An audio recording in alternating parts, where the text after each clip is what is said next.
बिस्मिल्लाहिर्रहमानिर्रहीम।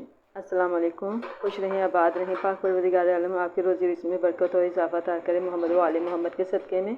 आज जो मैं रेसिपी आपसे शेयर करने लगी हूँ वो है चुलई और चना दाल। चुलई और चना दाल बनाने के लिए यहाँ पे मैंने ये 3 गठी चुलई ली है। इसको मैं अच्छे तरीके से साफ़ करूँगी पहले, फिर इसको बारीक काटूँगी और फिर धोकर अच्छे तरीके से फिर मैं इसका आगे का जो प्रोसीजर होगा वो मैं आपको दिखाऊंगी कि किस तरीके से ये चुलई और चना दाल बनती है। तो ये आप इस तरीके से आप जो पूरी साबुत लेंगे तो ये इस तरीके से चुलई होगी। और इसको हमने इसके पत्ते लेने हैं, इसकी डंडियाँ जो हैं वो नहीं शामिल होंगी, उनको हम हटा देंगे, सिर्फ पत्ते हम काटेंगे। यहाँ देखें जी, हमने चुलई को साफ़ करके रख लिया है। अब मैं इसको बारीक बारीक चॉप करूँगी। ये देखें, इसके सिर्फ हमने ये पत्ते उतारे हैं, इसकी डंडियाँ वगैरह कुछ भी नहीं उतारी। तो इनको हम अच्छे तरीके से बारीक चॉप करेंगे, फिर अच्छे तरीके से इसको मैंने पानी से वॉश कर लेना है।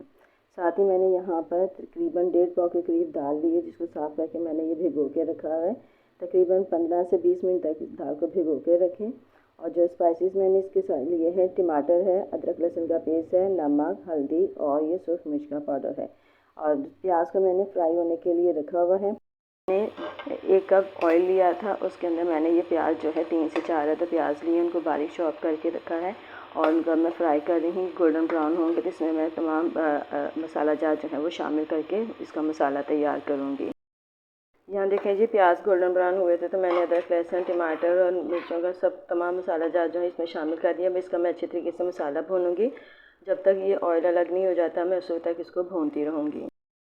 यहाँ देखिए जी, माशाल्लाह से मसाला जो है बहुत अच्छे तरीके से तैयार हो गया है हमारा। अब मैं इसमें चुलई शामिल करूँगी और साथ ही इसके चने की दाल भी शामिल कर दूँगी। देखें, मैंने इसको खूब अच्छे तरीके से धो दिया है और इसके अंदर शामिल कर रही हूँ।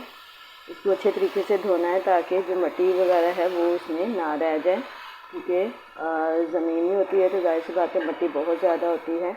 तो इसको पहले अच्छे तरीके से धो लें और थोड़ा थोड़ा करके डालें, क्योंकि एक साथ जो है ये नहीं डलेगी। यहाँ चुलई को मैंने अच्छे तरीके से भून लिया है। अब इसमें मैं ये दाल शामिल करूँगी ताकि वो भी अच्छे तरीके से भुन जाए। इसमें थोड़ा सा पानी हम साथ में शामिल करेंगे, क्योंकि चुलई भी पानी छोड़ेगी और दूसरे हमने दाल को अच्छे तरीके से गलाना है। तो इसी पानी में जो कि हमने हल्का 1/2 कप पानी मैंने इसमें दाल में भी डाल दिया था कि उसी से ये जो है वो गल जाएगी। तो अब इसको हम हल्की आंच पर जो है रख देंगे ताकि दाल भी अच्छी तरीके से गल जाए और चुलई भी अच्छे तरीके से गल जाए और इसका पानी भी खुश्क हो जाए। इसमें पानी नहीं रखना, हमने पानी बिल्कुल खुश्क कर देना है ताकि इसका टेस्ट जो है वो ज़्यादा दुबाला होगा। पानी रह गया थोड़ा सा भी तो इसका टेस्ट नहीं आएगा।